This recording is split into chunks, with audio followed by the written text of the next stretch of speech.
Pemirsa, bulan Desember ketah medaging libur Nataru, tur kedados sanggalah liburan majeng wisatawan melancaran ke Bali.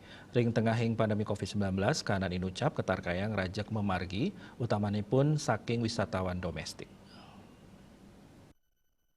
Warsani mangkin stakeholders relation managers Bandara I Gusti Ngurah Rai Mausang, kewentenan penumpang miwah penerbangan libur ring penguntat warse, luwire Natal miwah warse anyar, ketar kayang sidenin capang pengerauh penumpang talar penerbangan. Ring pemargin nyane posko pemantauan libur penguntat warse pacang kekawitin ring tanggal 20 Desember, warse kalih tali kalih dase kantos dase Januari warse kalih tali selikur.